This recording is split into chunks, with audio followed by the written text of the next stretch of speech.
bino nyonso bisika nyonso bozali na pesi bino mbote bokolandaka ngai mpenza na bokebi nyonso natondi bino botondi mpona attention na bino koyeba na koaccorde na kati ya chaîne oyo ya biso moko mwana Congo José télévision 4x4 mbote na ngai en particulier epai ya bandeko na ngai kuna na kati ya Angola na Luanda mama Suzi Ngangula wana Dezamba mama Suzi Ngangula Dezamba 4x4 wana na kati ya Angola na Luanda ye azali mwana ya Kamama 1 Kamama 1 mwana Kamama 1 na kati ya Luanda pe na pesi mbote pa ya ndeko José kuna na kati ya Kamama 1 elongo na mama Suzi Ngangula pe bana poto na poto bambote bele nzambe batela bino bisika bozali okendeli lelo masolo nini tokobeta lelo ezali masolo ya Kadima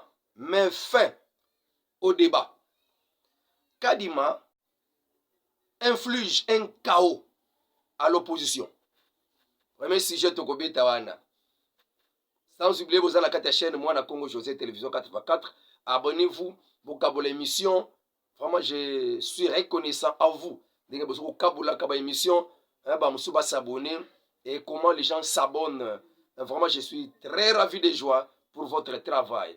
C'est vraiment un soutien de votre part. Deuxième sujet, Katumbi n'est pas congolais. Son interview sur RFI l'a démontré. Wana deuxième sujet, tu as analyse ya interview à Katumbi na katia RFI. Troisième sujet, tu as trois sujets. Déclaration d'un Français, ancien ministre de l'économie, dans le gouvernement ya français, a circoncis la déclaration mobilisant l'Europe à maintenir l'Afrique dans la dépendance. Voilà, donc ça la analyse na moi ba message né ndenge à sensibiliser Europe mobimba on a maintenir Afrique na dépendance, esclavagisme na servitude parce que kobanga na ye tokoyo kango na kati kuna. J'en profite aussi pour dire un mot sur la question des cartes des électeurs.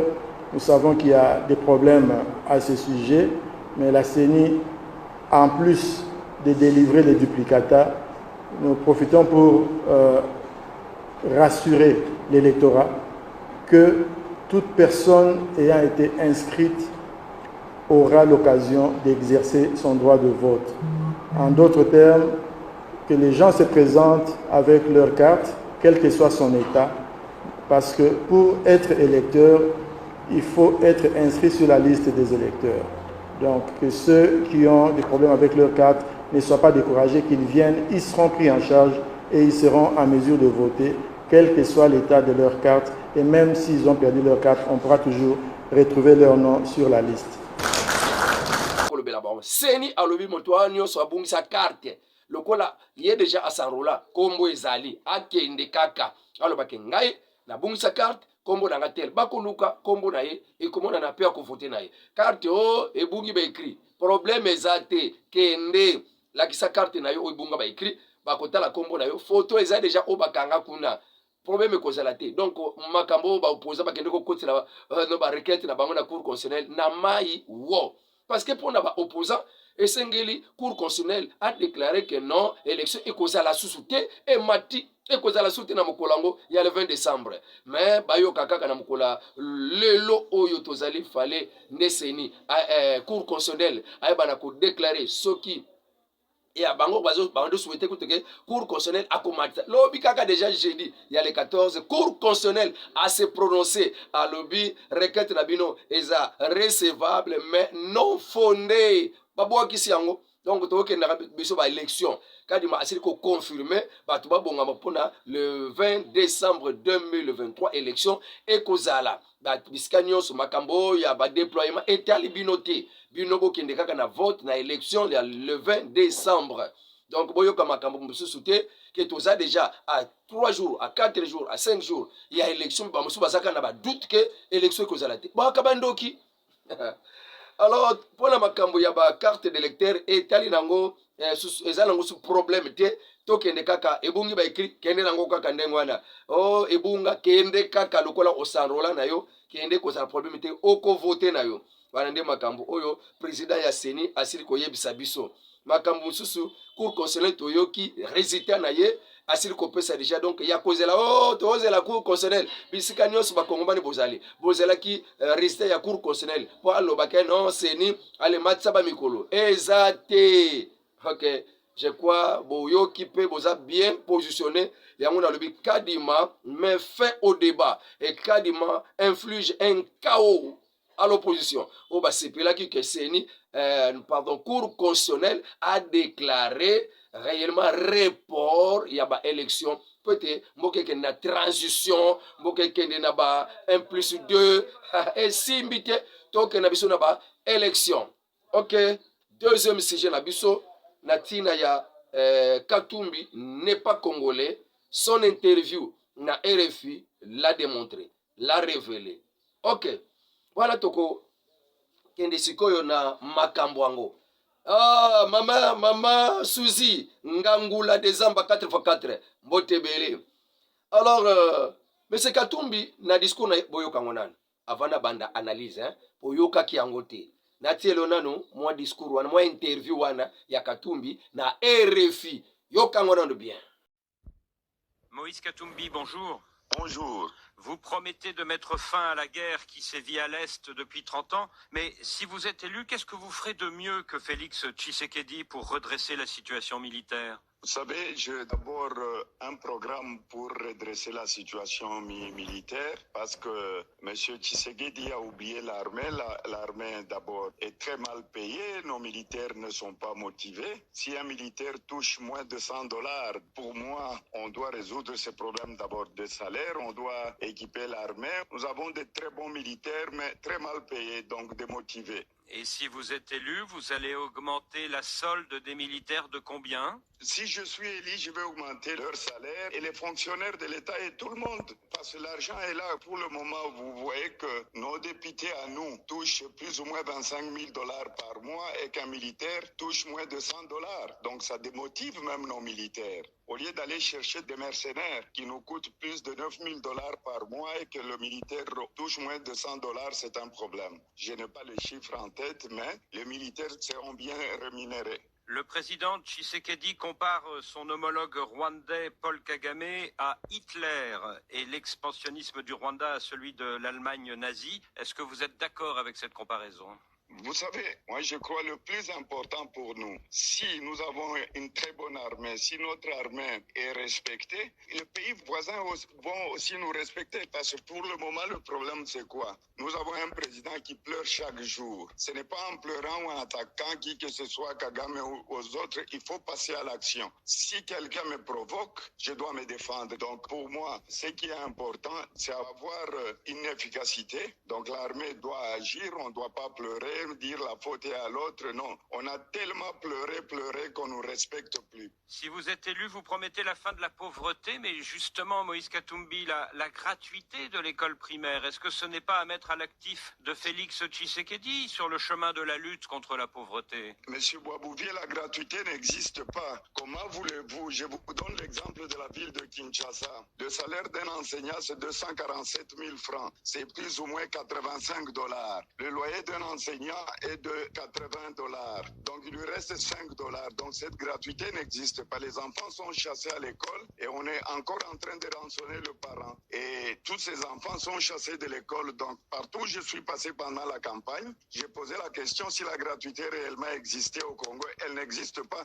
Elle existe dans le discours de M. Tshisekedi. Mais en réalité, sur le terrain, il n'y a pas de gratuité. Moïse Katumbi, quelles seront les premières mesures sociales que vous prendrez si vous êtes élu? D'abord, je vais diminuer les trains de vie de l'État. Je vais augmenter les salaires des fonctionnaires, donc les enseignants et les militaires. Et surtout, je crois aussi liko yoka lo lengeni alobim peut-être na lombang na kende nango na analyse ya moko point par point. Le premier point on a na ko retenir on na ko salela analyse pe na ko kena ko démentir point asili ko lobela Katumbi accuse la RDC d'avoir engagé des mercenaires pour combattre aux côtés de FARDC pour combattre les M23. donc ba bunda ensemble elongo na ba FARDC pona ba bundisa ba M23 Katumbi azofunda na kati ya radio ya RFI dans le monde entier sikoyo bayebi ke RDC engageaki ba mercenaires pona ba bunda aux côtés de FARDC pona ko bengana ba M23. Quelle accusation Katumbi soko limoza la président na kati ya mboka ya République démocratique du Congo et tu acquises ton pays qui a engagé des mercenaires pas pour le bien du Congo, ba engagé ba mercenaires pour le bien nani ozangi makoki ya ko dénoncer que na ngambu ya ba M23 nde bazala ba mercenaires combien de fois drone na biso ba filma ba bibembe ya ba Rwandais ba M23 et même les blancs na kati ya ba M23 ba Rwandais ba kufaki sur le sol congolais et vous n'avez pas pu démontrer vous n'avez pas pu dénoncer présence ya ba mercenaires ba kufaki na ngambo ya ba M23. Tu n'as pas pu les dénoncer, yo zo dénoncer o ya biso ba yebisa yo déjà, ba expliquer yo déjà que bazalaka ba instructeur, des coachs pour entraîner FARDC na biso. On a eu des Français, des Belges, ba yaki ko teya, ko enseigner, ko former FARDC na biso. To benga bango ba mercenaires. Mais comment Katumbi, qui se prétend être congolais, qui accuse son pays d'engager des mercenaires, est-ce que ce que Katumbi est congolais? Mafunda wana, accusation wana. Mais là Katumbi accuse qui? Est-ce que quand Katumbi azo qui accuse président Félix Tshisekedi? Yo quand Katumbi azo funda président Félix Tshisekedi. Mais c'est le pays ceux qui t'osent qui va mercenaires, ceux qui réellement il y avait des mercenaires, c'est le pays qui l'a engagé et pour le bien de la protection du pays, mais Katumbi est contre que tu utilises les moyens pour ne pas M23 s'il faut le faire aussi comme les fait les M23. Est-ce que c'est mal? Katumbi a mon babé que ceux qui to bengi ba congolais ba Zimbabwe to bengi peut-être ba turc to bengi peut-être ba Russie ba ya ko bundela biso Katumbi bengi ba mercenaires et a mon babé a ko funda kabiso que biso to engager ba mercenaires. Et vous comprenez Katumbi venait qui? Comment Katumbi quand il parle que non Mboka Nabiso est engagé par mercenaires? Est-ce que Zaka Congolais? Azoko ko dénoncer ba mercenaires ou bazo kufa na ngambo ya ba M23 et Rwandais ba français nyonso bazo kufa en plein front de bataille bazo kufa bazo filmer bango ba boy ko dénoncer bango azo dénoncer ba instructeur a bambi bango kombo ya mercenaires. Or que ba wabuvi ayebi parce que question wana ba posango déjà le président Félix Tshisekedi a dit qu'on a engagé même l'équipe nationale. Il y a balle ba mindele bazo coacher mais sont pas des gens, ils doivent entrer en match. Oyo kangote Katumbi. Voilà premier point. Deuxième point Katumbi asili kolobela quand le président Félix Tshisekedi partout où il va, il dénonce l'agresseur de la RDC qui est le Rwanda, qui est Kagame. Mais Katumbi tant va poser question, ce qui Rwanda ndengeni okoko cité Rwanda te Rwanda ndengeni Rwanda za agresseur à RDC, y a dévié question à boyko dénoncer Rwanda comme agresseur, Kagame comme agresseur à RDC, a dévié question y a quelque bête à quel lobake non ce sont des pleurnichements et zabi lela y a le président Félix Tshisekedi et on des akolela lela pamba ya za na kati ya makambo bilela te tout ça et ça bilela lela ndenge kaka Kagame alobakango que bisika nyonso président Félix azokende batwa RDC bazokende kaka kolela lela na nzoto ya Kagame na nzoto ya Rwanda yepe kaka même langage azobenga ngo bilela lela ba plaire. Donc, inutile à connaître les laka et c'est que côté en action. Est-ce que le président Félix Tshisekedi a en action? Pourquoi les plaires? Oyo ya zobenga ba plaire, ce sont des dénonciations. Atabiso na munoka mboka na biso na ba Congo tolobaka soko monindo ki belela. Vomweni ndoki boka. Soko moni ndoki belela yo moni no ndoki ali okanyika munoko omoni no kandoki okanyi munoko biso tolobaka soko moni ndoki belela tango sikoto zo belela yo zo benga ngo kolela. Donc sikoto soki mutu bakoti le pa bakuluna aloba te alela te aganga pete a dénoncer pete. Ça c'est quoi pour Katumbi? Est-ce que on est congolais? Tokoba masolo na biso ya mokolelo wana Katumbi alobi ke eza bilela pona kolobaka ke Kagame azoko agresser mboka ya République démocratique du Congo eza nango bilela ye jamais akotambala na bilela esengeli kokota mbala moko na action. Donc ya bitumba parce que président Félix Tshisekedi asundoli armée on dirait que président Félix Tshisekedi asali le côté tozaki na avion ya combat na kata ta ya Kabila na régime na bino bo yiba bambongo bokoma ba millionnaire ba milliardaire botikala kosomba jamais avion de guerre botikala kotika kaka fare de 50 wana ba salaire wana bino na tana bino borenaki salaire a solé qui combien sur le président Félix Mutayi ko matila bango salaire vous voulez dire quoi vous voulez enseigner quoi hein on dirait borenati alors et à l'obé sous nini bilele wana donc pas président Félix Tshisekedi. Oh, les pleurs de Tshisekedi a fait que la France et les États-Unis reconnaissent publiquement et peuvent le déclarer publiquement que Rwanda abimisa ba militaire naye na kati ya mboka ya République démocratique du Congo. Lelo bazalaki na kati ya Conseil de sécurité. Rwanda lelo nani non, les États-Unis, la France bazo déclarer que Rwanda abimisa ba militaire naye na kati ya sol congolais pour nana yebisaki bango. Nana dénoncé qui. Et s'il n'y avait pas des gens qui ont pleuré, qui ont dénoncé, les France à côté les mains. Pour la Colobakeno, Rwanda a mis sa militaire na la carte RDC. Est-ce qu'il y a ça la bonne? Natang le binona nous.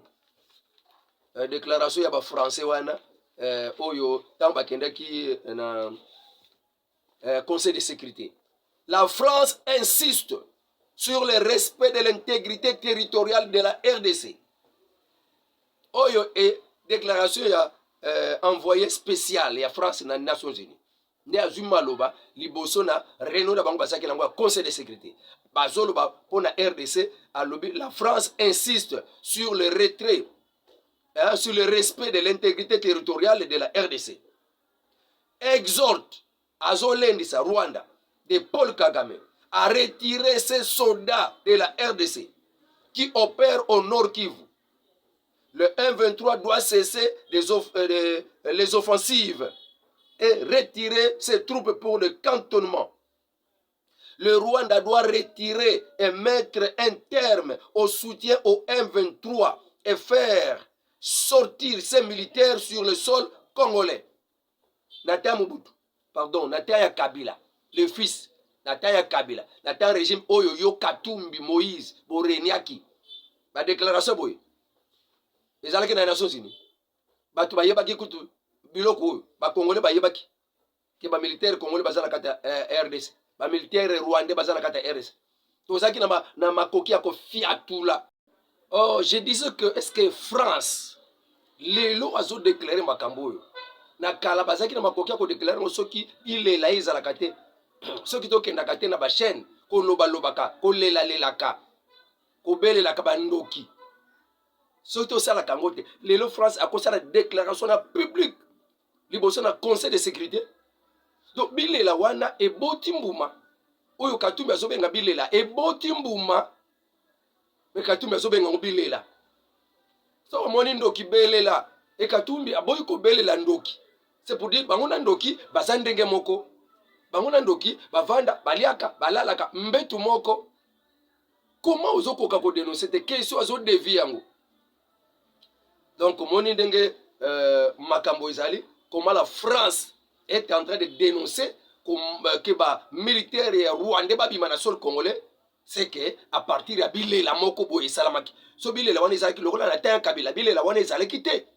Bango pe bakoka ki kosala bango te na ba réunion na bango ya ba Nations Unies, mais parce que bilelo ezali et c'est comme cela que eboti mbuma, alors tika ko condamner bilela ngo. Wana ozo loba kaka ndenge Kagame abandaki ko lobata bakendaki COP 28 dans Dubaï. OK, wana ya liboso alobelaki ya fundi biso makamba mercenaire ya mibale ake ko lobaka non président Félix Zamutabile lela troisième observation to kosa analyse likambo misatu ya ba taux de dollars. Mokonza mboka zolobaka ke taux de dollars eza nango conjoncture. Ce n'est pas une chose unique na kati ya RDC.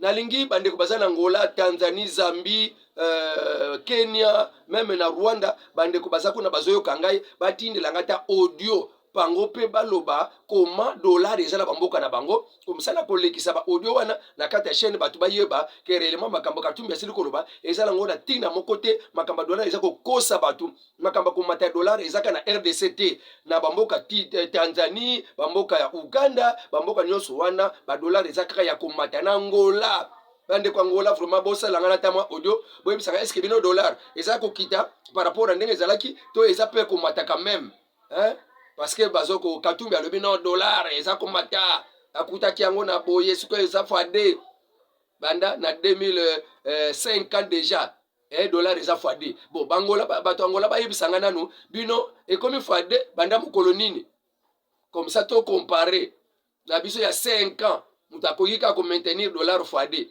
bongo bino siko na Angola peut-être ezalaki nanu bien banda ka ekomi fade na Tanzanie na Uganda Burundi bobenga ngai na yeba pe kozwa ba avis na bino soki kolekisa ba audio wana na émission ekoleka o Katumbi atika kokosa bato na tina makaba dollar c'est eza conjoncture mokonza moko azobundana na gouverneur ya banque centrale pour na kotala comment biso tokoko supporter moi ba inflation wana ya ba dollar kaka isengeli kaka koyebaka kotalaka makambo oyo Daniel Safu aselaki koloba ke eza na groupe ya ba réseau ya ba libanais pe ezali ezoko déséquilibrer économie na biso hein Daniel Safu aselaki kolobango dans un débat avec son homologue Tambo Mwamba Daniel Safu a révélé ki biloko moko boye na kati ya mboka na biso un réseau de libanais na ba indien ba korompaka ata kuto ba député pona ka kolinga kolongola mutu moko boye o aza déséquilibre na ba intérêt na bango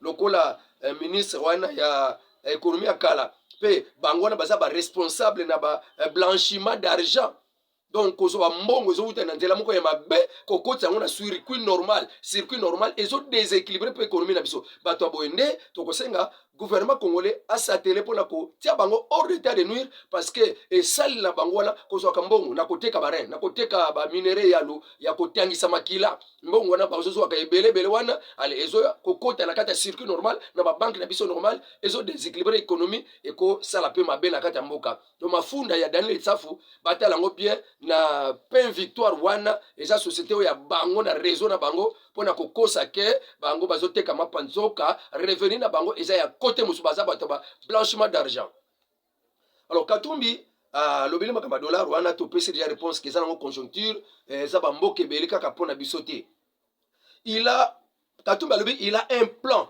pona est ya République démocratique du Congo il y a 5 milliards pona ko bongisa pona ko reconstruire ba Ituri na Nord Kivu nzoka biloko wana eza déjà na kati ya contrat basala Kabila na ba M23 ke mboka Congo esengeli yeba na kondima koyeba na kodéclarer est de la République démocratique du Congo comme zone sinistrée wana ne ba ekokoma donc administration spécifique ya bango moko administration particulière ya bango moko ba impôt nyonso kozoma kokuna RDC kotala kango soutenongo bako ekozala déclarer un pays à part entière pe bakozwa financement ya makasi ya bamboka ya bapaya pona reconstruction nango parce que bakozala na mwa lisungi moko boye pona ko reconstruire ba côté wana nde Katumbi yango azolobela nde reconstruction oyo bango balobe tango ke mboka oyo kokoma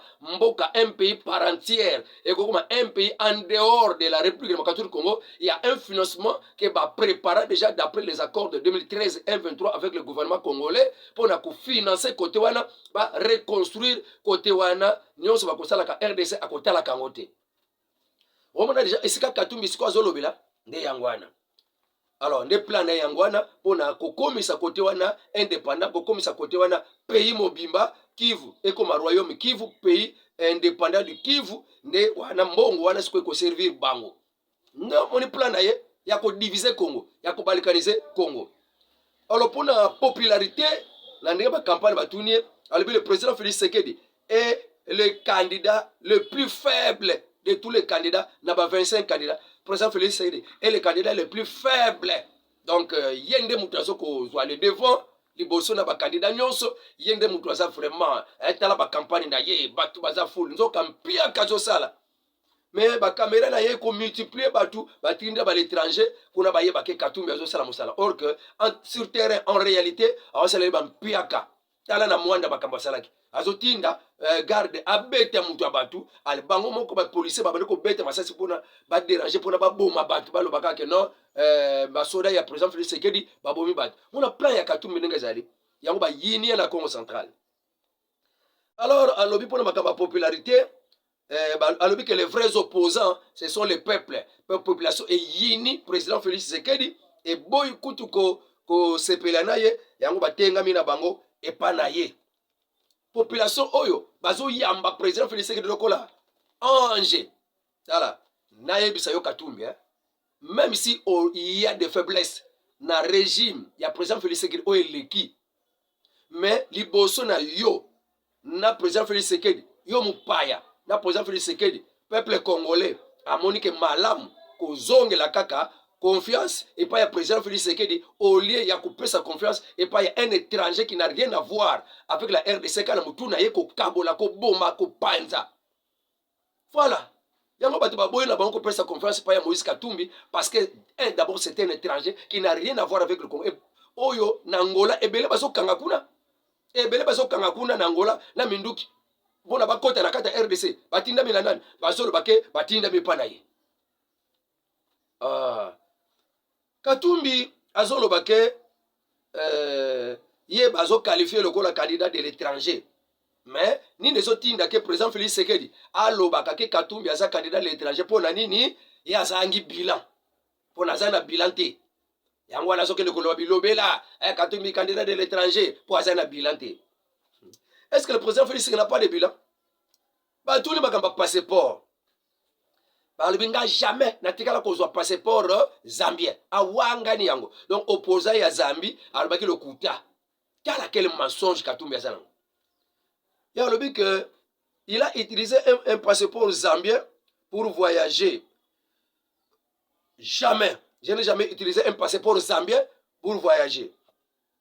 Le ministre il y a intérieur Zambie a tinda ki lettre awa après ça qui a la cour constitutionnelle pour la déclarer que Katumbi ane Zambien te mais il y a un opposant wana ya Zambie alobaki ke ako porter plainte même ministre intérieur wana oyo ba pesa Katumbi nationalité zambienne oyo ba pesa Katumbi passeport ya kizambie pour ko pesa nationalité zambienne na carte oyo ya identification ya Zambie da pesa Katumbi yango ako porter ministère intérieur plainte so ba coopérer ka ndenge nini nde yango wana papa on a révélé mais il y a zo wangana et ba recherche même na États-Unis il y a une année je crois en 2019 Katumbi akeleki na États-Unis na passeport zambien et de nationalité zambienne wala pesiko ba États-Unis ba kosi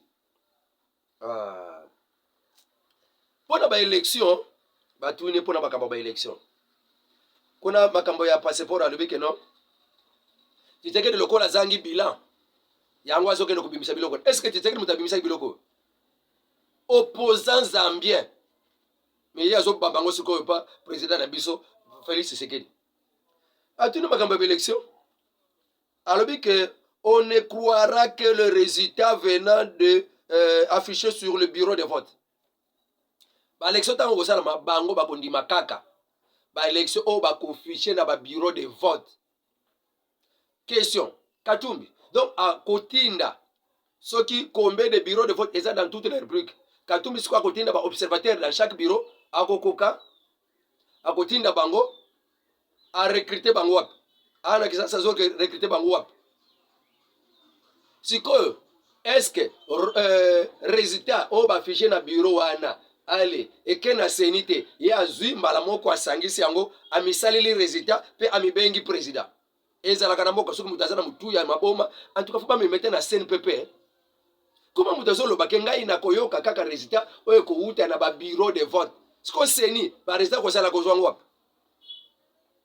soki yo ko boya na yo koyoka seni ndenge ba occidentaux ba européen union européenne yaki awa ba yena ba mallette satellitaire na bango ba téléphone satellitaire pona ba compiler ba résultat et c'est comme cela seni kopé alobake ya akondima kaka résultat ya ba bureau de vote akondima senité akondima cour constitutionnelle ba opposant ba boya ko signer accord ya nani bonne conduite o ezolo bake ba yoka kaka résultat ya seni ba yo ba boyang parce que les opposants préparent contestation. Bango bazaka na makambo tokende ka na transition. Il faut passer la tout baby ça pour na kaka mboka et kende na kati ya transition. Moni makambo bazana ngo baso se préparer pour na toko ma président. Et na ndenge makambo ezali, ils ne peuvent jamais devenir président. Match comme la souka. Bango bakondi baka résultat bako fiché. Siko ba résultat wana. Allez. Bango bako bazu yango. Ba ekena ko pesa na Seniko. Allez Seniko a compilé. Bake pesa na Union Européenne bango, Union Européenne a compilé, allez Europe pesa résultat yango baka ndima. Siko Seniko ko pesa résultat ko uta wapi. Siko tango bango bako compilé bango moko. Ba pesa résultat. Ceux qui mutalinga contester. Akende pas Seni mutako bakende ko se présenter pas Seniko. Seniko nde mutako za ko juge. On a qu'à départager bango. Mais tout. Voilà qu'ils ont troublé quand pamba mboka. C'est dans quel pays qu'on a fait ça? Oh là. Donc on a biso deuxième point à l'obéla qui na côté élection, il y aura la paix en RDC s'il y aura de bonnes élections. Si on a une bonne élection ezanini, ceux qui babimisi président ou a de bonnes élections. Ceux qui babimisi mutu mususu, ce ne sont pas de bonnes élections. Au moins ndenge bazawana. Il y aura la paix en RDC s'il y aura de bonnes élections.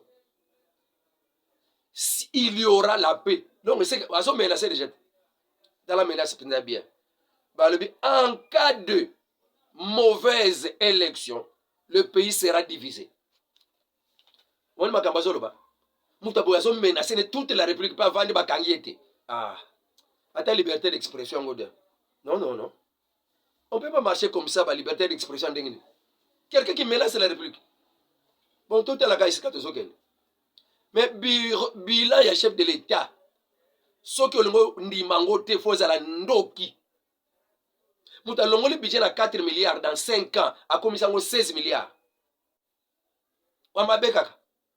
Bango basala combien d'années? Et tambola kana, moi 4 milliards, année prochaine, 4 milliards, année prochaine, 4 milliards. Basali 5 ans et ça a 4 milliards. Mais Moutalongola, on a 4 milliards, en matière, on a 16 milliards. À ce cas, Mabé. Vous voyez que les gens ils ont déjà un peu moujé tout le à reconnaîtra. Gratuité de l'enseignement au Kabila, Tikala Kokokate, malgré que c'est dans la Constitution. Il y a ça là. Namboka Neo abandonné René gouverneur. Il avait fait ça. Gratuité de l'enseignement, gratuité de la maternité. Moutassa Soko Tate, à vous foutre le côté la césarienne, à vous foutre le côté à Bimi maternité. Et le côté ça qui est battu, Koufé Belé, maman. Pour un bon exaté, à Kangami la maternité, moi la Zubima, bon exaté, moi la maman Zokouf. Mais bien, qu'on a nié ce président Yelbi, Bobo ta offélé, ceux qui ont la césarienne, Bossalé offélé, Soye Asima offélé, Banabatang offélé, combien? Plus de 6000 enfants, bazongi classe, babadoko tangate, bapara bazate, makoke zate, bazongi classe, ma pekaka, vous allez ndoki, hein? La loi de programmation militaire qui a permis que il y ait montée en puissance et à FARDC. Loi de programmation militaire. Hein? Donc, bisoto comme la makoke pito ça la manduki, tu vas pas se procurer un avion et ça li que lelo FARDC mata. Ma bekaka. Oh, président Félix Sekedi, à ça le côté de FARDC. Donc FARDC n'est kabila tika lango et ça kaka newana. To ça qui n'embargo te. Embargo nani mutalongola. Na période nani. Et longo mnduke somba mi na période nani. Ba avion et somba mi na période nani. Ba suko et somba mi na période. Et Moïse. Nata Moïse. Mnduke wale somba minini. Oh Moïse ayeko le bac président Félix ça le côté na armée. Ça c'est être et puis, les Congolais peuvent, bon, baba, mais maman, il n'a rien fait. Faut être un foutement. Hein? Pas c'est des fois. Quand on dit, mais on dit, pourquoi? Bilan chef de l'État. Yango na zoe sabino. Attaque au comme à 100%, mais il a fait. Il a accompli des choses que Kabila Salangote. Remarquable. Mama Yemo, modernisé. Zandu, modernisé. Campus modernisé. Nzele lengeza. Donc, construit. Banzele belé. Yaki mwenza. Ma bekaka. Aserika elokote. Et après, en matière d'enseignant, salaire. Enseignant ba 60 $, la terre Kabila, enseignant ba comment ba 200 $, ba 150 $, kaka nenge $ d'évaluer. Ya salango. Alors, ne biloko nyonso wana ezo talisa que le président a travaillé construction ya lancement ya construction ya port en eau profonde na Mwanda. Kabila tengelo tongo alinga tongela biso port ya Brazzaville po profiter na Brazzaville. Mais port en eau profonde ya Mwanda nani ayeko bandango bokolo bateke eza penza bila Matadi port ya Matadi ezongi donc Onatra ezongi bazui pe ba bateau ya biso moko Onatra mabekaka asale le côté faut avoir un problème ya sorcellerie ya makasi moi bilan chef de l'état de Yangwana géopolice pour ya lobi ke yeka mutaza zodonda président Félix Tshisekedi est le candidat le plus faible de tous les candidats mais géopolice ya poto abimisi sondage il y a la fois passé à ça de août à octobre alors baki 55% favorable on a battu voter président Félix Tshisekedi dans le deuxième mandat à ça suko oyo 70% de la population congolaise favorable pour la président Félix Tshisekedi à son deuxième mandat. Alors, selon le sondage Géopolice à Salango de 16 septembre au 20 novembre, on a une campagne, on a une banda. Pourtant, on a une campagne bandi. Et Matissus. Alors, il est le candidat le plus faible. Il y a un problème, Alors, on a comme na Souka, nani mususu etikali. Donc, yoka si j'aime souhaiter qu'il y a européen wana azo ko mobiliser Europe pour n'avoir barren de la Afrique et développer et za la cas sous dépendance wana to ko beta ngota na pokwa to beta ngona pokwa ya lelo kaka so to zuma ko quitter wana lobi na tongo. En tout cas na tiki bino numéro de téléphone plus 243 89 92 51 866 plus 243 89 92 51 866. Avec Dieu nous ferons des exploits. Au revoir et à la prochaine. C'était votre serviteur José Matuvangwa Mwana Manianga, communicateur IDPS, communicateur international.